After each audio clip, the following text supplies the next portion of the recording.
Mga igsoon, nakahinumdum ko ni Senyor Santiago ba nga usa ni siya nga gi-recommend sa iyahang ginikanan ba nga unta mahimo siyang usa sa mga tao nga anaa sa tuo o sa wala kauban ni Juan ngayang igsuon. Kini sila mga Zebedee brothers. Naninguha in taon pod kay lagi siguro sa ilang bahin aron pod maka sinati po sila unsay naa sa taas. Kay lagi si Jesus adtong panahona nahimo namang sikat usa ka magtutudlo ug gani dunay mga tao nga nagpursige aron mahimo siyang hari nila. That is why ang inahan ni Santiago nag-recommend kanilang duha nga yung mga anak nga mahimong anaa sa tuo o sa wala. Pero gitubag sila ni Jesus na makainom baka mo sa kupa nga akong pag-aimnon.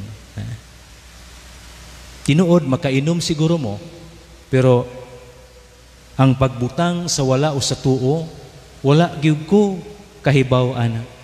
Pangutan-a lang ninyo ang akong amahan sa langit. Indot ni nga pananglitan mga igsuon ba? Tinuod mong gyud pod diya sa tawhanon natong pagbati ba? Ganahan mong gyud pod ta og natay gahom ba? Kinsa mong gyud pwede ganahan nato nya naabitaw ka sa taas, labaw ka sa uban. Inindot gyud pod. Pero sa pagkatinuod lang dili ing ana ang paagi ni Jesus ngadto na sa iyahang pagkahari sa tanang hari sa tibuok kalibutan. Gani karon sa ebanghelyo mga igsoon makita nato nga si Jesus dunay kalisod kung nakabantay mo. Kiadto niya ang mga kabus, ang mga dunay sakit sa katilingban, ang mga gisalikway sa pagsulod sa templo, ang mga balo, ang mga ilo, ang mga babay nga dili makasulod sa templo sa panahon nila ni Jesus. Tan-aw niya ngano maning mga tawhana nga wa man o dili man makasulod sa templo. Kingadto niya kay sa panahon nila ni Jesus kining klase sa mga tawo mo ni gitawag og mga kabus sa katilingban di gyud makapasaya-saya og sulod sa balay alampuanan sa Dios. Ug kinsay naa didto ang mga kadako ang mga Hudeo, mga pari, mga Pariseo, naa didto ang mga magtutudlo sa balaod, na ang mga lalaki. Pero ang mga babay tuwa sa gawas. Unya nakita ni Jesus. And Jesus wanted to cut this kind of practices. Mao nga giduol gid niya. Just remember Jesus was already a teacher. Baniog na siya. Gusto niya nga, duol mo nga rin, anong naarama mo diha? Pati ang mga masakiton. But, there was the struggle sa iyahang pagbuhat sa ingon. Nga mao ang kabubuton sa Dios. Nga hiusahon tang tanan, diha. Kaniya. Sa iyang amahan sa langit. Pero unsang pagkahiusa nga, doon na may boundaries sa pag-ampo. Doon ay injustisya, doon ay diskriminasyon. Na unsa man ni. Gusto niya nga, putlon ang maong ikinaiya sa ilang panahon. Tungod ni ini, doon na siya'y pressure, kalisod, struggle sa iyang pagbuhat sa ingon. Why? Because this is new. Ihang gi-introduce. Gani makadungog mo sa mga ebanghelyo, mga igsuon, giayon niya ang mga masakiton niya, ang iyang mga apostoles nangaon sa adlaw ipapahulay. Gi-question pa manggali sa mga kadagko ang Pariseo o kadagko ang Hudeo, apil ang mga Pariseo. Why nganong gaingana mo? Being legalistic during the time of Jesus. Wala na ang kinabuhi sa tao, wala na maatiman. Na? Masakiton. Nganong di nimo atimanon? Gigutom. Nganong di nimo pakanon? Tungod ba kay Domingo? Tungod ba kay adlaw ipapahulay? No. Kinabuhi ang buot nako nga makabot ini mga tawhana nga wala na in town napasagdan sa mga kadagko ang Hudyo. That is why there is that struggle in Jesus' life. Pero kahibaw mo mga igsuon, dili lang sa struggle nga dunay mukontra niya. Kahibaw man taana. Nay mukontra niya. But the struggle is deep inside his heart. Why, Lord, nga nung gipasagdan man yung mga tawhana, not only nga naay mo oppose niya, that's a struggle for him, but ang labing struggle sa iyang kasing-kasing. Sakitan siya. That is why naay giingon sa ebanghelyo karon, no? Magwagtang siya sa mga inhustisya. Ugani giingon pa sa ebanghelyo karon, magpadayon siya sa iyang mga buhat kini sa amahan hangtod nga mapatunhay niya ang hustisya ngayang nakita adtong panahon. Hustisya gumikan sa mga diskriminasyon. Tanahon na nato na nga hulagway mga igsoon sa ebanghelyo. Kaya kung dili nato tutukag maayo, dili nato i-dissect og maayo ang ebanghelyo, di gyud ta kakita sa nahitabo sa panahon ni Jesus. Mura ratag naminaw. Okay, naminaw mi mao nay nahitabo, but kung tan-aw nimo ang tinuod nga nahitabo na Jesus sa ilang panahon, maluoy ka. Ikaw nga karon nahigmat na. Ha? Ito pag-ayon na Jesus sa masakiton, naabot yun sa ilang panahon, magtutudlo ka. That's the reality of their time. Kung dili na ito bation, nga muna yung nagsaysay sa ebanghelyo, di kita makabati ni ini. Kita raba kay, okay, maminaw ta, ipalabay sa pikasdunggan. Dili makuha ang mensahe. Pero kung tutukan ni mong ebanghelyo sa nahitabo sa panahon ni Jesus, grabe kaayo. Na, that is why Jesus, tanawa, tungod siya yung pagsupak, gilansang siya sa krus. Una nga, usahay bitaw, magbasa ta sa ebanghelyo, ako magbasa, tanaw na ako, sa maginahitabo nini. Ug kamo unta pong maminaw, unsa man ginahitabo sa ebanghelyo? Sama kining karong ebanghelyo, wa po na kuing nimo. Unsaon gini ko pakahibaw nga ingana din nahitabo sa unang panahon? Nakahibaw ba mga babae sa unang panahon di makasulod sa templo? Ug nakahibaw man gani mo ana, unsa ka to sa ilahang panahon? Ano masakiton kasulod ba sa templo? Di. Ay boundary. That is why grabe kaayo ang gibuhat ni Jesus, pero mauni ang kabubuton sa Dios. Sa atong kapanahunan, mga igsuon, no? Naman tayo mga struggle po, labi na diha sa atong pagtuo sa Dios. Tanawa ko no sa inyo hang mga pamilya o membro sa pamilya. Kamu karon isimba mo diri.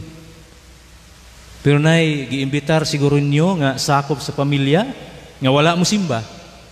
Bisag way gibuhat sa balay, bisag dili karon og Domingo ang tanan. Why? Nganong dili man gid sila mosimba? And it makes a struggle sa imuhang kaugalingon sa pagsulod sa simbahan, pagdala sa mga tao ngadto sa Dios. Kalisod. Usahay ikaw pa'y mahimong makasasala. Na?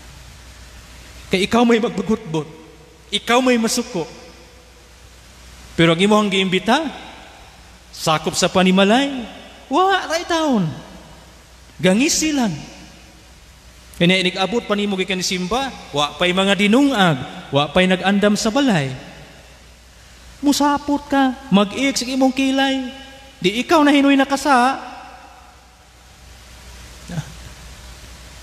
But again, look at your intention. Diha sa pagdala nila padulong sa Dios. Di lang siguro por kita hakog sa atong pagbati ba nga ako nagyutanan. Ingana ba? But kana bitawng iampo na lang sa Ginoo nga hinaot ta Ginoo nga malamdaganing mga tawhana nga makamauna mo simba. Labi na sa mga kabatan-unan nato. Amo na maka-struggle sa atong kinabuhi, kalisod. But that struggle, tipaka lang sa gibati ni Jesus sa iyang panahon, iha sa iyang kalisod. Pero bisan pa man sa kagamay sa atong gibuhat mga igsoon, we hope and pray nga doon na ipikto sa matag usa kanato. Nga bation nato nga inangot unta nga makahatag kog time sa Ginoo sa akong kinabuhi. Dili lang kay gapahimulos ko sa kinabuhi ngayang gihatag kanako, di man ni atong kinabuhi. But through that pagpahimulos, makakita ko sa kaimportante sa akong pagduol o pagpasalamat kaniya. Diha sa atong komunidad, look around us. Nayuban gusto nga mo ray simbahan. Nayuban nga didto lang way gibuhat. Didto lang nagsugal ba kaha. Pero nakalimot ug pagpasalamat sa kinabuhi pa. Itong hinuwaman nga kinabuhi. Nganong daghan mang buluyagon sa katilingban. Daghang mugamit o ginadiling mga droga. Daghang magpabuyag. That is a social problem. Dili lang sa pamilya. Nganuman, makabuhat na magdili maayong butang, makapangawat, makapanghilabot sa mga babay, mamaot na ang hunahuna. Why, Lord? Nganong nahitabok man kini? Again, there is a struggle in our community to bring good news to them. Kaya bisag kung saon nimo labi na o mga ginikanan kintay relihiyoso nya nahitabo ni sa anak, ingno ni mga anak mo ni siya pagtulunan sa Dios, pero magtuman man na sila. Mga gahi mga ulo. Kay lagi na impluwensya na. Unsaon may there is no other power to look at that problem than to pray for them. Dili na gyud mahimo og istoryahan. Ay nindot manguning mutan-aw ta sa Dios nga maghiusa ta ba sa iyang pagbuot o gusto nga mahitabo kanato. Ug munay pamalandungan nato hagit karon sa Ebanghelyo. Baliko nako. There was that struggle in Jesus during His time. Tungod sa iyang pagdala kanato sa Amahan sa langit. Kita, I believe there are also struggles in our life to bring our brothers and sisters to the Lord. Just bring them to the Lord. Just say to them, please, go back to the Lord. Just an invitation for them to go back to the Lord. Ngunay gihatag nato nga pagtulunan karon sa ebanghelyo. Gani sa Jesus wala gid mundang kay hinglikay ra man to siya sa pirmero nga higayon kay naa na may gaplano sa pagpatay kaniya mga Pariseo, pero daghan man gyapon mga tawo nga misunod niya. Ang nahitabo iya gyapon gitambalan, nagpadayon gyapon siya. Ug hangtod na sa iyahang pagkamatay didto sa Jerusalem. Because God wants us to be one with Him. Sa tanang mga struggles sa atong kinabuhi, ato lang ihalad sa Dios, pinagi sa pag-ampo. I know, dili sayon, but the grace of the Lord, magapabilin ka nato. Bisan pa, kung nagka-problema na ta sa atong kinabuhi. Let us offer our struggles to Lord. Let us offer our struggle to Saint James the Apostle, nga iyang madala kini sa Dios aron kita mahatagan ug panabang, mahatagan ug grasya diha sa kalinaw ug panagiusa, labi na diha sa pamilya. Hinaot pa unta. Palihog manin